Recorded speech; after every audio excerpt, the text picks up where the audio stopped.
Hello बच्चों, good morning. आज का video class Icom first year students के लिए है और आज के इस वीडियो क्लास में हम लोग अकाउंटिंग के बारे में चर्चा करेंगे। ठीक है, देखिए बच्चों, आपको अच्छा से बात समझ में आए, ठीक है, और जो मैं कहूँ वो बात आपको समझ में आए। मान लीजिए अगर कोई बात ऑडियो में अगर कोई प्रॉब्लम होता है तो आप अच्छा से बात समझ सके, इसलिए मैंने यहाँ पर जो है बोर्ड में भी उस बात को अच्छे से लिख दिया है। ठीक है, तो आई होप आप लोग को वीडियो अच्छा लगेगा और सारी बातें जो मैं समझाना चाहता हूँ आपको आप समझ सकेंगे। ठीक है, और पढ़ाई आपको समझ में आएगी।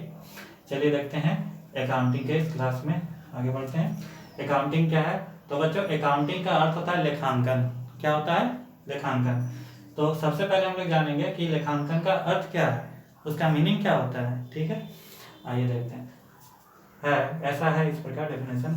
लेखांकन का अर्थ है वित्तीय स्वभाव के सौदों या लेन देनों। ठीक है, सौदों या लेन देनों एक ही होता है, सौदा करना, लेन देन करना। अच्छा, आगे बढ़ते हैं। सौदों को क्रमबद्ध रूप में लेखाबद्ध करने। ठीक है, क्रमबद्ध रूप में लेखाबद्ध करने मतलब कि सिस्टमेटिक ढंग से लिखना है। ठीक है, क्रमबद्ध रूप में लेखाबद्ध करने, उनका वर्गीकरण करने, ठीक है, सारांश तैयार करने एवं उनको इस प्रकार प्रस्तुत करने से है जिससे उनका विश्लेषण यानी कि एनालिसिस व निर्वचन यानी कि इंटरप्रिटेशन हो सके। ठीक है,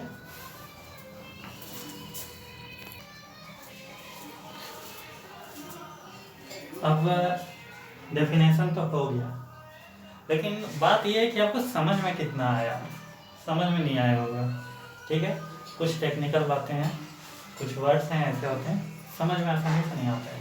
इसको समझते हैं, इसको और आसान करते हैं, आपको इंटरेस्टिंग लगेगा। देखिए, लेखांकन का अर्थ है, पहला वर्ड आया वित्तीय स्वभाव के सौदों। क्या आया? वित्तीय स्वभाव के सौदों। देखिए, लेखांकन में हम लोग करते क्या है ना, और ये एक मोटा तौर पर बात समझते हैं। लेखांकन में क्या होता है, जितना भी बिजनेस ट्रांजेक्शन करते हैं, ठीक है, इसमें हम लोग लेखांकन में व्यापार में जो भी लेन देन होता है, ठीक है, उसका एंट्री करते हैं, उसे लिखते हैं। ठीक है, एक सिस्टमेटिक ढंग से उसे लिखते हैं। अगर सिंपल भाषा में क्या, व्हाट इज अकाउंटिंग, तो अकाउंटिंग करते हैं, accounting is a mode of recording of transaction. ठीक है, या recording of transaction in a systematic way is accounting. चलिए आगे देखते हैं। तो इसमें जो है हम लोग अकाउंटिंग किस प्रकार के लेन देनों का करते हैं? वित्तीय स्वभाव के लेन देनों को। किस प्रकार के लेन देन को? वित्तीय स्वभाव के। वित्तीय स्वभाव, जहाँ वित्तीय वर्ड आ गया, फाइनेंशियल वर्ड आ गया, मतलब समझ लिए उसका कनेक्शन किससे है? मुद्रा से है। ठीक है, रुपया से है। तो ऐसे सौदों का एंट्री करना है लेखांकन में जिसका संबंध किससे है? मुद्रा से है, वित्तीय स्वभाव के। ठीक है, पैसा से रिलेटेड। अच्छा, वित्तीय स्वभाव के सौदों को, ठीक है, अब इस प्रकार के जो ट्रांजैक्शन होगा जिसमें रुपया इन्वॉल्व होता है, ठीक है, को क्रमबद्ध रूप में लेखाबद्ध करने। ठीक है, तो ऐसे ट्रांजैक्शन को लिखना तो है, लेकिन कैसा?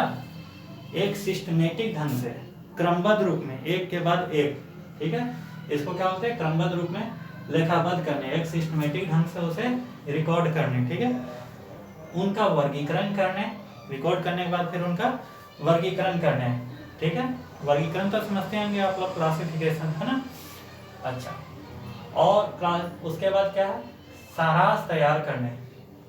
जैसे कि देखिए कि आप लोग, जब व्यापारी क्या होता है कि सारा वर्ष एंट्री कर लेता है, व्यापार करता है, एंट्री करते रहते हैं, और जब वर्ष कंप्लीट होता है उनका फाइनेंशियल ईयर, तो क्या कहते हैं, वो जानना चाहते हैं कि प्रॉफिट हुआ कि लॉस हुआ। ठीक है, तो कब मालूम चलेगा? जब वो पूरा उसका एक समरी तैयार कर, उनका समरी कंप्लीट हो जाता है तब। तो क्या करते हैं? सारांश तैयार करने। ठीक है, फिर आगे देखते हैं, उनको इस प्रकार प्रस्तुत करने से है। अच्छा, सारांश तैयार हो गया, समरी तैयार हो गया, हाँ इतना ट्रांजेक्शन हुआ है और इस प्रकार का है, और उसके बाद फिर क्या? उनको इस प्रकार प्रस्तुत करने से है जिससे उनका विश्लेषण व निर्वचन हो सके। अब देखिए, ट्रांजैक्शन तो हो गया है, ठीक है, लेकिन उन्हें क्यों अकाउंटिंग का काम अभी पूरा नहीं हुआ है। अभी क्या है कि प्रॉफिट लॉस कितना हुआ, ठीक है, और व्यापार की क्या स्थिति है, इस प्रकार से उसको तैयार किया जाता है। डाटा को ऐसे मतलब लिखा जाता है कि ये बातें समझ में आ सके कि व्यापार को कितना प्रॉफिट हुआ, कितना लॉस हुआ, व्यापार की कितनी संपत्ति बढ़ी या कितनी संपत्ति घटी, ठीक है। तो इन सब बातों से मतलब इस सब जानकारी को हासिल करना होता है अकाउंटिंग के माध्यम से। तो ये रहा अकाउंटिंग का डेफिनेशन को जितना डिकोड हो सकता था मैंने करने की कोशिश किया है। तो यहाँ पर जैसे है सारांश तैयार, ये आपका है क्या देखें हम लोग, रिकॉर्डिंग ऑफ ट्रांजैक्शन, क्या देखें हम लोग, recording of transaction and classification, ठीक है, क्लासिफाई करना और उसे समराइज करना। अब देखिए इन सब चीज़ों को करने के लिए करना क्या होता है।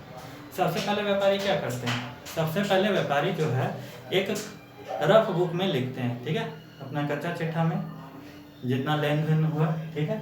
उसके बाद फिर क्या किया जाता है, उस कच्चे चिट्ठे के आधार पर जर्नल एंट्री किया जाता है, बुक में लिखा जाता है उसे सिस्टमेटिक ढंग से, ठीक है। उस कच्चे चिट्ठे के आधार पर सिस्टमेटिक ढंग से बुक में एंट्री किया जाता है। इसे क्या कहते हैं, जर्नल एंट्री, JE, क्या कहते हैं, जर्नल एंट्री। अच्छा, जब जर्नल एंट्री कम हो जाता है तो उसके बाद क्या किया जाता है कि प्रत्येक अकाउंट का यानी कि प्रत्येक रिलेटेड आइटम का लेजर तैयार किया जाता है, ठीक है। और उस लेजर में जो बैलेंस बचता है, ठीक है, उस बैलेंस से ट्रायल बैलेंस तैयार किया जाता है, ठीक है। मतलब इस लेजर में जितना बैलेंस दिखा रहा होता है उसके मदद से क्या कहता है, ट्रायल बैलेंस बनाया जाता है। और इस ट्रायल बैलेंस के आधार पर क्या होता है कि फाइनल अकाउंट्स तैयार किए जाते हैं। फाइनल अकाउंट्स में क्या होता है, फाइनल अकाउंट्स क्यों तैयार किए जाते हैं, देखिए फाइनल अकाउंट्स में जितना भी ट्रेडिंग हुआ है बिजनेस का, ठीक है, वो दिखाया जाता है टोटल सम अप करके। उसके बाद उस ट्रेडिंग से कितना प्रॉफिट कितना लॉस हुआ उसे दिखाने के लिए फिर PL अकाउंट बनाया जाता है, प्रॉफिट एंड लॉस अकाउंट। तो trading account and profit and loss account जो है बनाए जाते हैं फाइनल अकाउंट्स के अंतर्गत। और भी एक चीज बनाया जाता है उसको बोलते हैं बैलेंस शीट।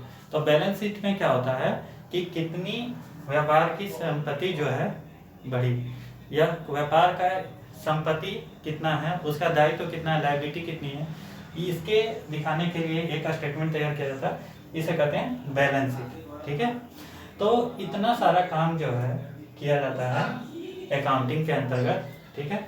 तो और ये इतने सारे बातों को इस डेफिनेशन में एक आसान लहजे में जो है सारा लिख दिया गया है, बता दिया गया है। तो आई होप बच्चों आप लोग का जो है अकाउंटिंग क्या है इसका कंसेप्ट क्लियर हो गया होगा, ठीक है। आज के इस वीडियो में इतना ही, मिलते हैं नेक्स्ट क्लास में।